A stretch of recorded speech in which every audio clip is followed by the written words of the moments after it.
Le président de la République a nommé. Les conditions n'étaient plus remplies. La seule solution aujourd'hui, c'est un Premier ministre de gauche et écologiste. Je censurerai tous les gouvernements. Je considère que ma mission est terminée. Démission du Premier ministre, menace de dissolution, mission de la dernière chance. On vous résume une semaine politique où chaque jour a eu son lot de rebondissements.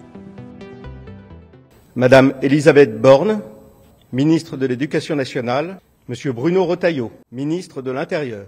Monsieur Bruno Le Maire, ministre des Armées. Après 26 jours d'attente, le secrétaire général de l'Élysée annonce dimanche, en début de soirée, le gouvernement de Sébastien Lecornu. De nombreux ministres de l'équipe précédente sont reconduits. Moins de 2 heures plus tard, coup de tonnerre, Bruno Retailleau, pourtant renommé au ministère de l'Intérieur, menace déjà de claquer la porte. Il estime ne pas avoir été informé de la présence de Bruno Le Maire. La composition du gouvernement ne reflète pas la rupture promise. Devant la situation politique créée par cette annonce, je convoque demain matin le comité stratégique des Républicains. Lundi matin, 9h51, avant même la réunion du Parti des Républicains, un communiqué de Matignon tombe. Le Premier ministre Sébastien Lecornu a remis le 6 octobre 2025 la démission de son gouvernement au président de la République, Emmanuel Macron, qui l'a accepté. Les conditions n'étaient plus remplies pour que je puisse exercer ces fonctions de Premier ministre et permettre au gouvernement d'aller devant l'Assemblée nationale demain. Le gouvernement Lecornu n'a tenu officiellement que 14 heures, le plus éphémère de la Ve République. Face à l'impasse politique, le Rassemblement national réclame de nouvelles élections législatives. Je l'appelle à dissoudre l'Assemblée nationale, car nous sommes au bout du chemin et il n'y a pas de solution. Il n'y en aura pas plus demain. Socialistes et écologistes demandent la nomination d'un Premier ministre de gauche. Ça suffit les prétextes. Nous devons être nommés, la gauche et les écologistes, et il doit nous laisser nous y coller. En fin d'après-midi, nouveau coup de théâtre, Emmanuel Macron a décidé de convoquer Sébastien Lecornu pour lui attribuer finalement une mission de la dernière chance.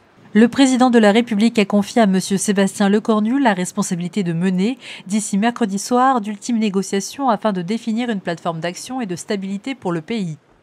À 20h sur TF1, un soutien de la première heure d'Emmanuel Macron, Gabriel Attal, ancien Premier ministre, fustige publiquement la gestion de cette crise politique. Comme beaucoup de Français, je ne comprends plus les décisions du président de la République. Il y a eu la dissolution et il y a depuis des décisions qui donnent le sentiment d'une forme d'acharnement à vouloir garder la main. Le lendemain matin, mardi, sur RTL, Édouard Philippe, un autre ancien Premier ministre d'Emmanuel Macron, va encore plus loin avec une proposition choc. Dès lors que la France est dotée d'un budget, il annonce qu'il organise une élection présidentielle anticipée. Sébastien Lecornu, lui, s'est lancé dans de nouvelles négociations et cette fois, une concession de poids est évoquée pour séduire la gauche, la possible suspension de la réforme des retraites. L'idée a été avancée par Elisabeth Borne, qui a pourtant porté la réforme lorsqu'elle était à Matignon. Dans la foulée, Bercy confirme évaluer le coût d'une telle suspension. Mercredi matin, la gauche est reçue à Matignon mais reste méfiante. Nous n'avons aucune assurance sur la réalité de cette suspension. Personne à ce stade ne nous garantit le fait que ce serait le cas. Gauche ou gouvernement ou pas, Marine Le Pen annonce la couleur, elle veut désormais la dissolution et rien que la dissolution. Je censurerai tous les gouvernements jusqu'à obtenir la dissolution.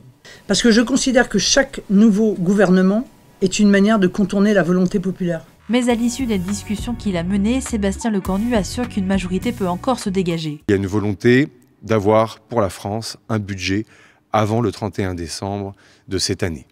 Et cette volonté crée un mouvement et une convergence évidemment qui éloigne les perspectives de dissolution. Pendant ce temps-là, la motion de destitution déposée par la France insoumise contre le président de la République est jugée non recevable par le bureau de l'Assemblée nationale. Le problème n'est ni à l'Assemblée, ni chez nos concitoyens et concitoyennes, mais bien à l'Élysée, et il s'appelle Emmanuel Macron. Mercredi soir, les 48 heures données à Sébastien Lecornu sont écoulées. Ce soir, je considère que ma mission est terminée. Au fond, ce soir, ce que je peux dire, après mes consultations, c'est qu'il y a une majorité absolue à l'Assemblée nationale qui refuse la dissolution. Dans la foulée, l'Élysée promet un Premier ministre nommé avant vendredi soir. Ce vendredi, le président de la République convie les chefs du parti et chefs de groupe à l'Assemblée nationale à 14h30 à l'Élysée, sauf le Rassemblement national et la France insoumise. Dans la soirée, Emmanuel Macron a finalement reconduit Sébastien Lecornu comme Premier ministre.